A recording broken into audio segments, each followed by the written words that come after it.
Hi, I'm Max. And I'm Skylar. Recently, we decided to start watching Bob's Burgers to see what it was all about. And it didn't take us long to become completely obsessed with the show. But one of the things we love the most about the show is the brilliant end credit sequences. Which is why we created this podcast. Each week, we're going episode by episode to talk about the elaborate end credits. We're excited to have you join us right here on Bob's Credits. We'll make sure the Bob's Burgers end credits get the credit they're due. All right! Chip chipperoo, Ted Lasso fans who are disappointed with season 3. Oh, you were getting Ted Lasso vibes in this episode? Total Ted Lasso vibes. Yeah, we'll get to that. We've already complained about Ted Lasso once recently. On the podcast. Now we're doing it again. We're doing it again. We apparently weren't the only ones who were disappointed. With season 3, I love season 1 and 2. Me too. But we digress already. We will make this intro Pelican brief because we have a soccer game to get to eventually. Pelican Brief. Oh, the book reference. Wow, that's good. I was going to say gold star if you got that reference. I got it. We got some Grisham novels in this episode, which we will get to. But we have a little bit of business to take care of first. What do we have, Max? We have a lovely new Patreon subscriber to thank, and we have to burger pun their name. This is so exciting. Thank you so much, Louisa Morissette. Great name. Moving forward, you will be known as the Blue Cheesa More Swissette Burger. A double cheeseburger. Hello. Double cheese. I don't know if those two cheeses complement each other or not, but Swiss we're going to is find mild. out. Yeah. Whatever. We're going to find out. Thank you so much for joining us, Louisa. We're so excited to have you on Patreon, and we hope you're enjoying all of those bonuses we have over there. And make sure you get in that Discord and come chat with us so we can get to know you even better. Yes, please. And if you are listening and you want to access all those bonus episodes, join us in our Discord, chat with us, have your name burger pun right here on the show, go to patreon.com/bobscredits. Subscribe to the tier that you want to subscribe to. And we'll see you there. Yep. All right. I am so excited. We did a flip-flop again. So you have a Max side. Yeah, I'm doing everything pre-episode discussion Yes. again.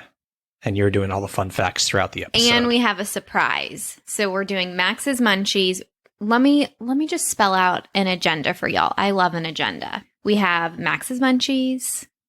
We have, what puns are we doing today? We are doing pest control truck puns. Ooh, fun. Pest control trucks. And then I am making Max Miller tell a Batman story.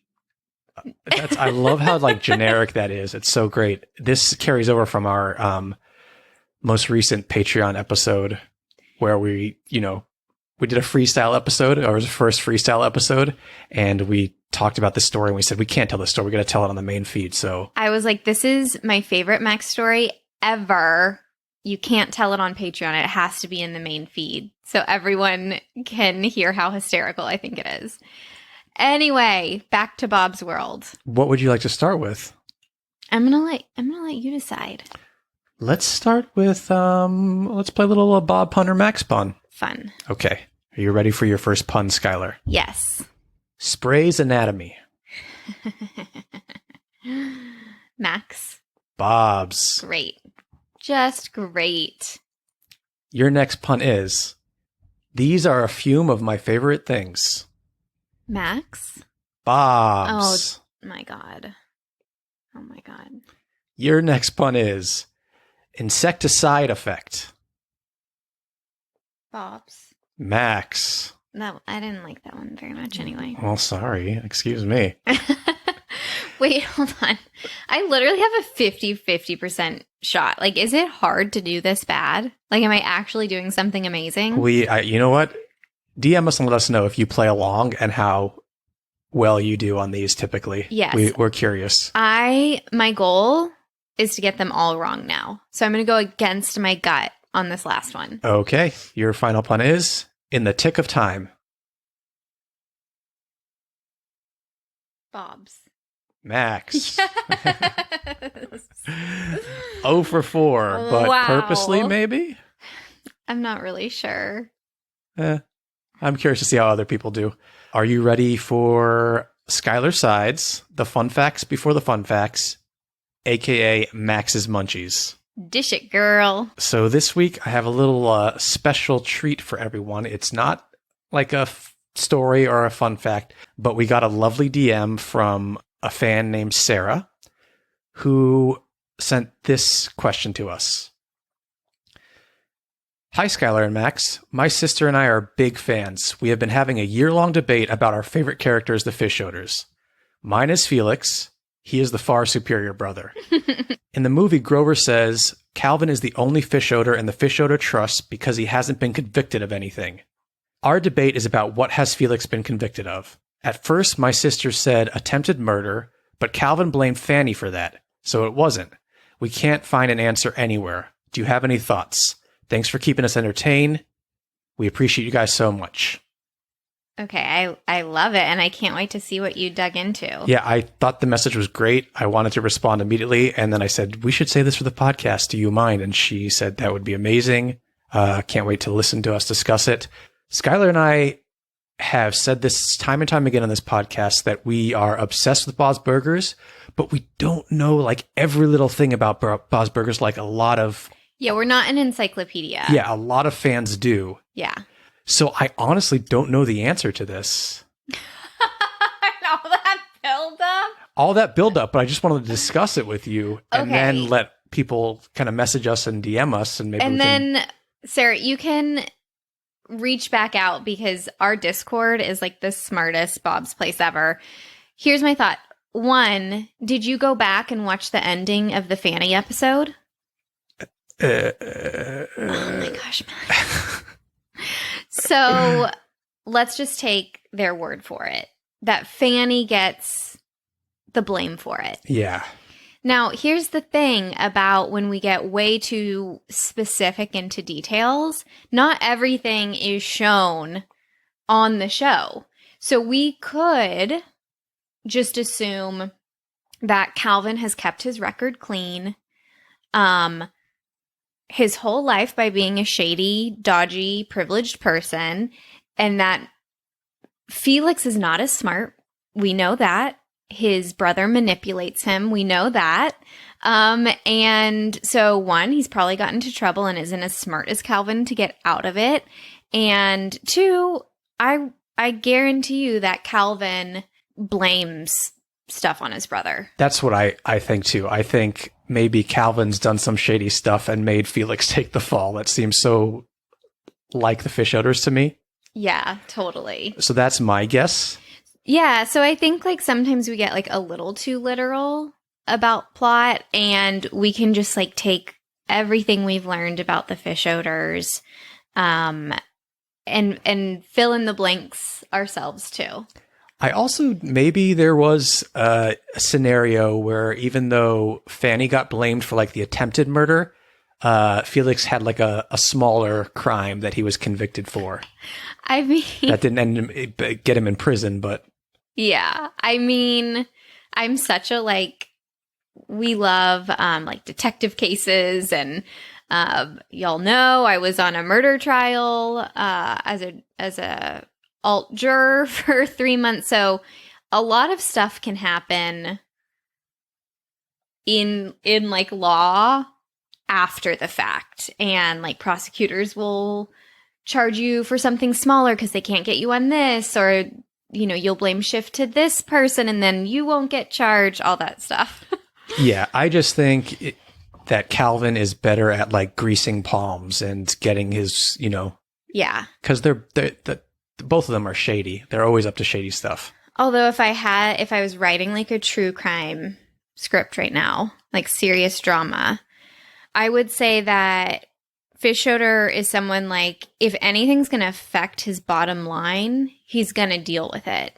So if Felix getting charged for something like attempted murder of a beloved burger restaurateur, that would be really bad publicity for the wharf, and that would affect his bottom line. So I think he will help Felix if it in turn helps him. Yes. But I also think he would make sure that Felix has that conviction so that he can be the only one on the fish out of trust. Yeah, and to keep him under his thumb, kind of like a blackmail situation. Yeah. Yeah.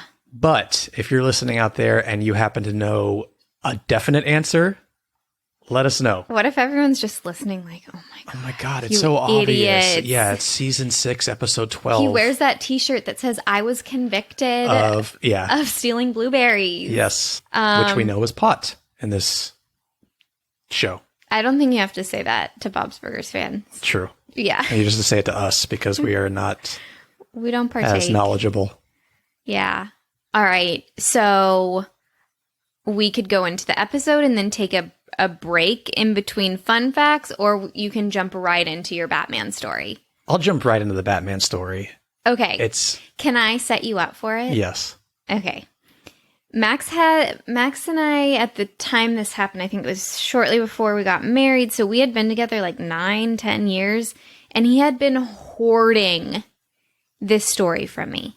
I've just been keeping it. I wanted you to I wanted to make sure you loved me before you heard it. Oh. So I waited years and years and years. This made my love grow for you. I would have loved you too much if you told me this on our first date. I'd be like a weird fangirl. Okay, so I'm like getting ready in our bedroom, and Max rushes in and like puts his phone in front of my face.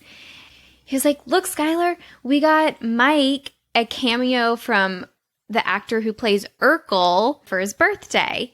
And I was like, oh, cool. And he's like, he loves Urkel. I was like, okay. He's like, watch. And so it's this long, wonderful message. And he finally goes and what's with the Batman thing, dude? Like, that's weird, or something like that. And so I'm like, that's really cute, Max. Thanks. And I continue getting ready, and he leaves. And I go, wait, what is he talking about? Batman thing. What is that? And Max goes, I've never told you this story. All right. So this is, I think it was after The Dark Knight came out. That's my guess. The second Christopher Nolan Batman movie. I went to see it with my friends, Brian, and Mike. And Mike was driving us. And on the way home from the movie, we're not children. We are in our 20s. How old are you? We are in our 20s. It was, those movies came out in the mid to late 2000s. Okay.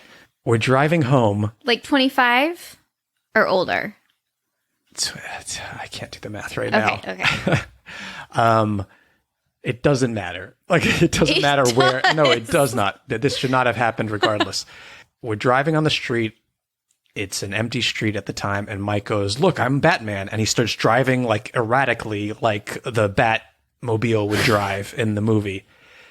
And he loses control of the car. And it swerves, and he ends up slamming into a parked car. We're all fine. It wasn't that hard. It's loud enough that people in the apartment complex come out and look, and one guy comes down because it's his car that Mike has slammed into. Uh-huh. And the guy comes down, and he's exchanging information with Mike. He's totally cool. He was very nice about it for someone whose car just got slammed into.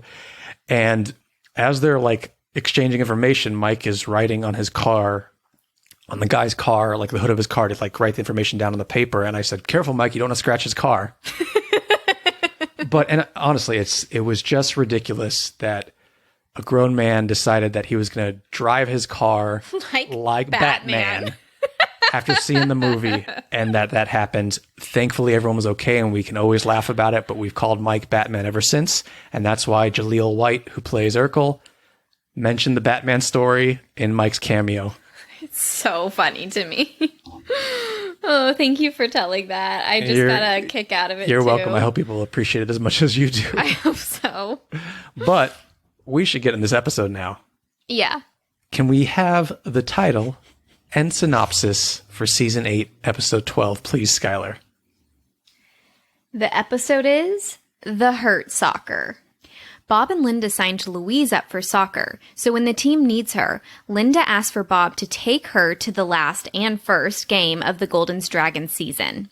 There, Bob becomes the kids' coach, naturally.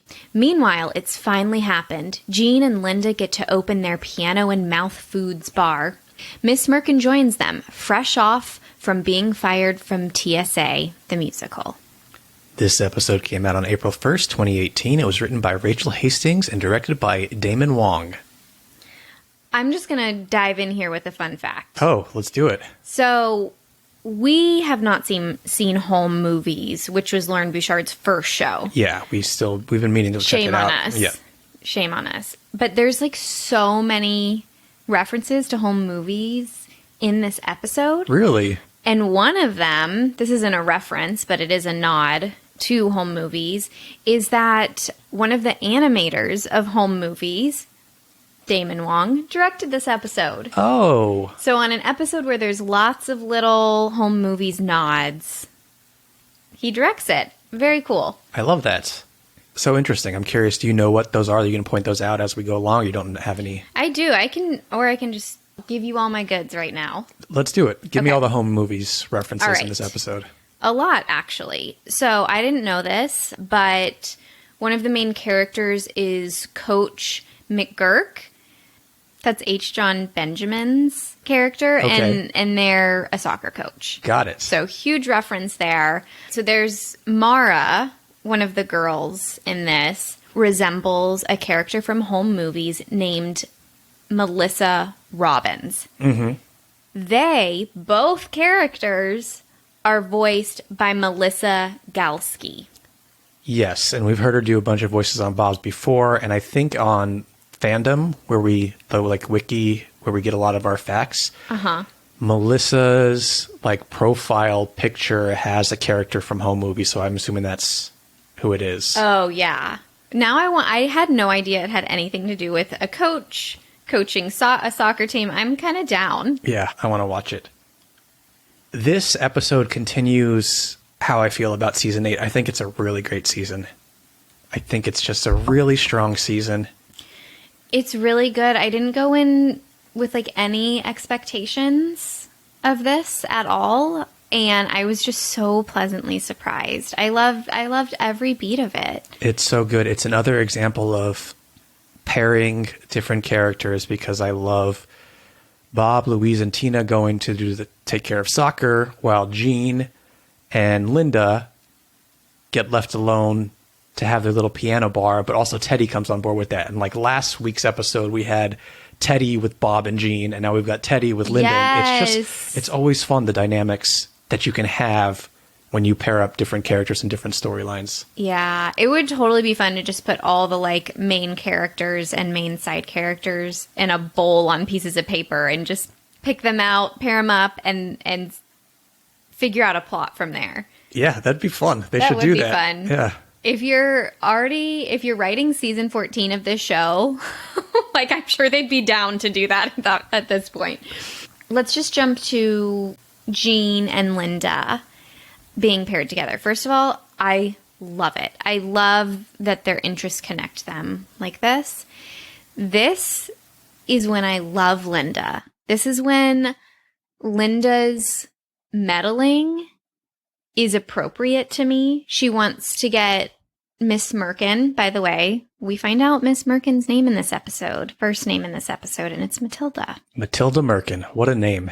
That's a great name, right? Yeah. She wants to get Miss Merkin's job back. It's a lovely thing to do for someone. And she brings the whole town together, and Merkin has her job back. Any further, Linda can be a little too much. And I love that Miss Merkin is a musical genius. Every time we see her, she is a absolute delight on the keys. And I love that we get another faux musical here. We so get TSA good. the musical, which goes right up there in all the musicals I want to see in real life from Bob's. 100%. Did this make you think of The Plate Before Christmas and how Jean and Miss Merkin have such a special connection? Yeah, totally. And remembering this event in Jean's life, and then remembering him visiting her in the hospital at Plate Before Christmas, it just really is a relationship that is really growing. Yeah, I love their connection. He's enamored by her She's talent. wonderful. Yeah. She's wonderful. Okay, so back to soccer. First of all, do you have any kids soccer feelings? What do you mean? Did you play soccer? I never played soccer. Soccer was big when I was growing up. It was so big. I know we've talked about this before. I was never able to break in. Yeah, I played like at least every sport a little bit as a kid. But never soccer. That's what you did. Like the kids who played soccer and they had the name like the Lightning Bugs or Lightning or whatever and the different colored jersey. I can't figure out why I was not allowed on the team. Oh, no. I can't figure it out. I'll have to ask my mom. Well, if you want to, after this, me and Biscuit can go downstairs and kick a soccer ball at each other. I think the thing is if I had started playing, I would be like Louise and fake dead. Yeah. And we probably actually have to shove some books into our socks because we don't have any guards. No, we don't have sports gear at home. I love Louise's little uniform, though, that she puts on. I love the uniform she puts on before they leave. Yeah. Which is a white shirt. It's like their PE outfit a little bit from school. I died. It's so cute. These blue shorts. With the ears. And her little tennis shoes or soccer shoes. It's so cute. By the way, I just have to mention the TikTok I posted. If you follow us on Instagram, you know sometimes we play a like which Belcher kid would do this in our stories. And there's this TikTok that cracked me up as much as the Batman story of this kid playing dead because he didn't want to continue playing his soccer match. And it is the funniest TikTok I've ever seen. And a lot of people said, oh, Louise would do this, and she kind of did it in this episode. So we're going to post that in our carousel. Yeah. Make sure you're following us on Instagram, Bob's Credits, or TikTok, Bob's Credits. But it'll be up in our little carousel for this episode. Yes. With all the other slides we want you to see. So, sorry, I keep getting us off track. What did you love about the soccer plot? What were some of the funniest moments to you? What I loved is that it wasn't predictable to me. Like, I feel like in a normal story, it'd be like, oh yeah, these are going to go, it's going to be like this ragtag group and they're going to be losing. And then all of a sudden they're going to find some way to win. Yes. And it wasn't about that. And I love that the whole time Bob and Louise don't really want to be there. That's so funny. And are just kind of like trying to get through it. And then eventually they're like, oh, let's not get a shutout. I was in on Bob and Louise's secret. I was like, yeah, let's go home and watch TV. Like, that's so you and me. Mm-hmm. It's so you and me. It's so bad. So I was like rooting for their little evil plan. And then it happened just as it happened to Louise. I got really sad when they're like, we would have at least liked to have just scored 1 point. Mm-hmm. So then I was rooting for Louise, classic. And Tina just getting so competitive and like mean as the assistant coach is so funny to me. Like her ego. Yeah, because she's usually like the heart. Yeah. Or like she's usually like, she has a hard time being mean. So whenever she snaps for whatever reason, it's so funny to me. That's like almost a Bob's Burgers trope. I don't even want to say trope, but quintessential Bob's? Quintessential is not quintessential Bob's. It's actually the opposite. I love seeing a character who we think we know exactly who they are be so different. So I agree. It's like the espresso, the ceramics room when she snaps at Jimmy Jr. I love intense Tina. Me too. Yeah. I also really love the two parents on Louise's team who say the same thing over and over the entire episode at the kids. They had to sit there and watch every single shutout. I know. I do have a question. Like, hypothetically, if we had kids, how would you handle or how would you feel about watching your kid on the Golden Dragons? Oh, I mean, I wouldn't be like a competitive parent. I know that. Like, I wouldn't be like, I love that, screaming at the kids or screaming at the other team or blah, blah, blah. But I don't know. I want my kid to be having fun at least. Yeah. And if it's not fun, I just don't know. Like, yeah. What's the point? Oh, you would let them quit everything. My parents had to bribe me to play Little League. Oh, that's right. Was it M&M's? Ninja Turtle toys per game. And then what happened? Didn't you get hit in the face or something? Oh no. Once it graduated to like so that was like T-ball. Yeah. Once it graduated to where they started letting kids pitch, I was out. I was like, no. My beautiful face. Yeah, these children have never thrown a ball, and you're letting them. This is where they're learning to pitch is at me? No, I'm out. The minute those kids were in charge of throwing the ball, I was a no-go. Does it also graduate to a hard ball? In T-ball, it was a hard ball, I think. But I think, it's a slightly different ball. It wasn't like it was like wiffle ball. And then, yeah. Oh my goodness. Or there's like coach pitch, which was great. You get like an underhand coach pitching at you. Like straight at you. Yeah. I love when Bob shows up and he's like, finds out he's going to be the coach. And the girls just move toward him and they're like, my ponytail, my shoes. Which parent should I live with? And then it comes all the way back and he's like, let me fix your ponytail. Live with the parent that makes you feel safe. I was like really happy for empowered Bob. It's a great moment. It's a great callback. Oh, I should tell you that the person who wrote this episode, Rachel Hastings. Yes, is actually a writer of the Bob's comics. Oh. So that's why we haven't seen her name as, I don't think she's in the writer's room. Yeah, I didn't recognize the name. Exactly. So. And it's always fun to poke around their IMDb. So yeah, she's a writer of one of the Bob's comics, but she's actually a production coordinator on Bob's. That's how I'm assuming she got into the world. I'm not sure, chicken or egg situation, but she began as a production coordinator on season 2, which is like a job a lot of my friends had in their It's where 20s. you start, kind of. Yep. Yeah. Oh, that's great. So I love seeing that. Well, you wrote an amazing episode, Rachel. We love it. More behind the scenes stuff. Let's talk some voices. I always hear Robin Williams in my head. I do voices. Yeah. Rachel Dratch is back. Rachel Dratch has done different voices on this show. And she is back. Well, she does Jodie, right? Yes. And Jodie's in this. So I assume they're like, oh, you want to do another voice? And she's back as the coach of the Blue Dragons, Christy. I really thought, I was like, I recognize this voice. I love that. Can we talk about Jodie quickly? Yeah. I think she's an underrated side character. I agree. When she really wanted to continue to play, I was so proud of her because it's definitely past her comfort zone, which is the point why she signed up for soccer. And I was just really proud of her. Yeah. She's the one who won't even sit down on the car. Bob's car seat. Yeah. We get David Herman, who does, Mr. Franz. He does the voice of Miss Merkin's sister, Sheila. Oh, okay.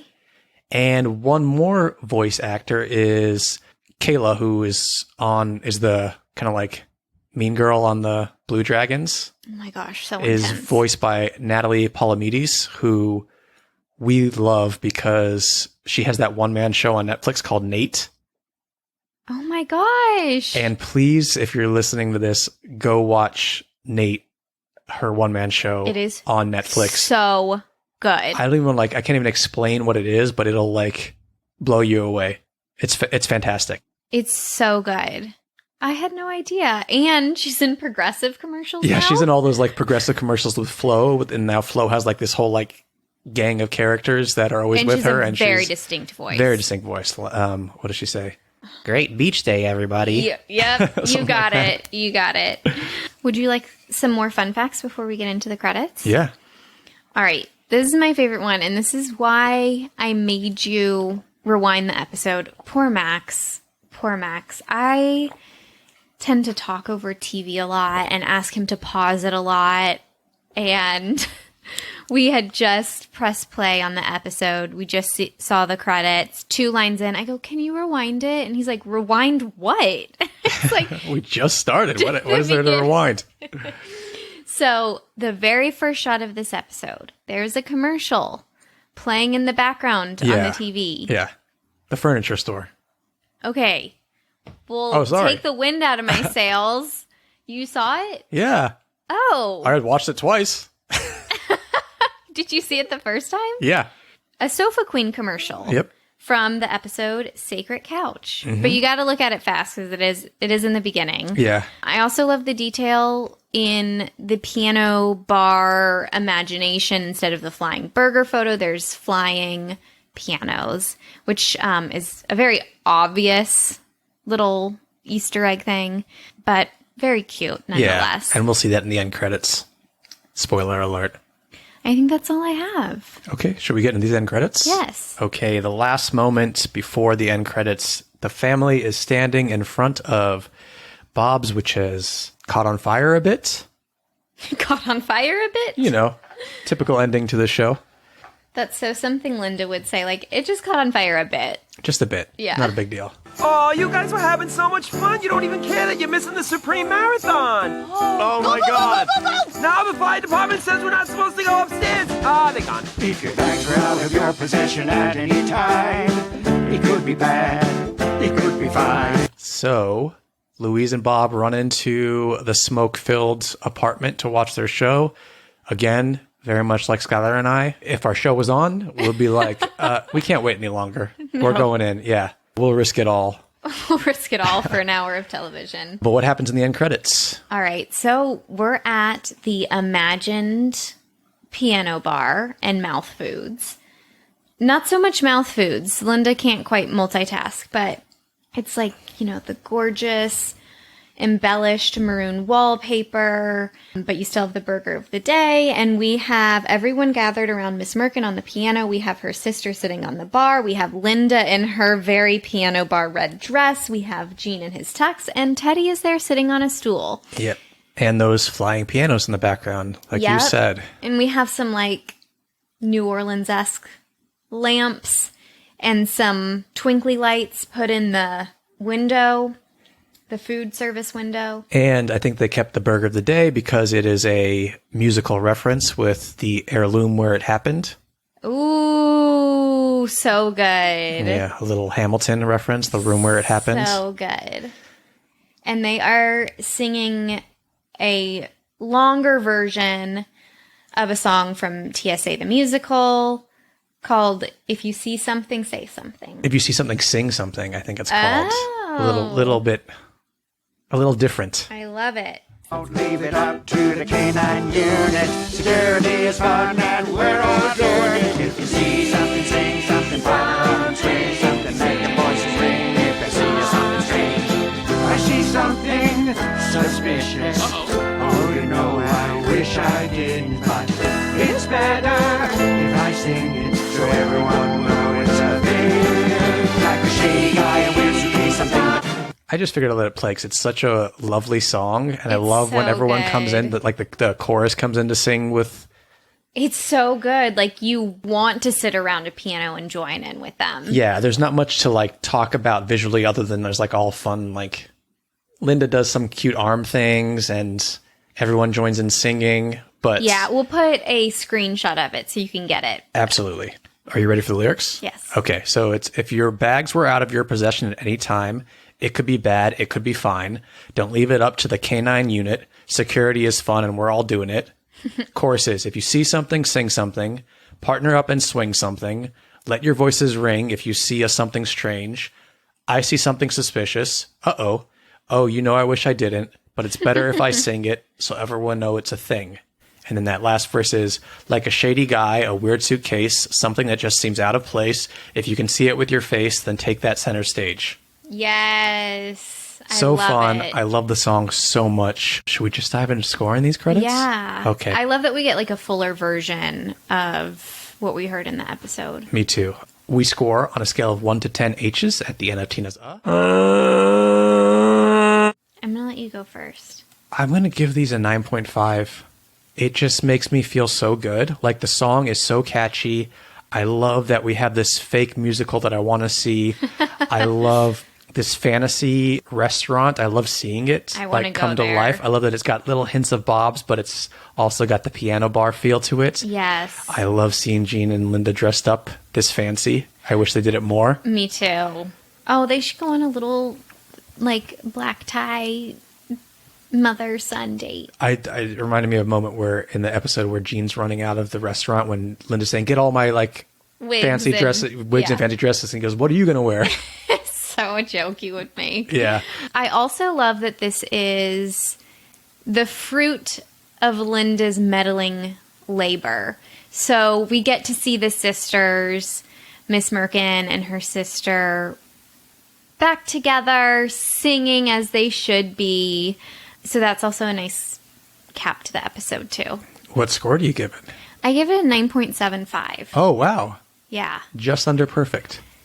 Yeah, because it gives you a feeling. And I think when we start getting above 8.5 or like into 9 territory, it's this warm, fuzzy feeling. Yeah, totally. That these credits can give you. Pure feel good, toe tapping, like more than head any bobbing. other credits, like any other show, any other movie. Yeah. Like it's as good as the episode. I agree. They're really good end credits and really Yeah. fun and really pay off after the episode, I think. Yeah. Well, those are the end credits to The Hurt Soccer. Thank you, everyone, for listening. Go follow us. Social media, Bob's Credits, wherever you social media. And go subscribe to Patreon, patreon.com/Bob's Credits. And leave us a review, please.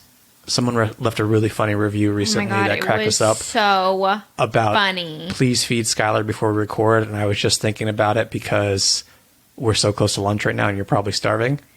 I am, but it makes it sound like I can't take care of myself. It makes it sound like I don't let you eat before we record. I'm like, no, we have to record. You don't get to eat until we're done. The problem is, like, we say, oh, we're going to record at 10, and then it turns into 11, and I miss my snack. Yeah. And I need my snacks. I am not a good hangry person. Yeah, you're very Gene in that Yes. sense. So, and then it gets too close to lunch, and to be honest, I'm very, very hungry right now, and I'm tired. Well, let's go get you fed. And is there anything you want to say to everyone before we get out of here? I'm not sure if this works, but I guess I would say stay singy. Stay singy? Okay. See, I'm too hungry. There Stay it is. mouth foodies. Stay fed, I think, is the ultimate lesson. Stay fed. Stay safe. See y'all next time.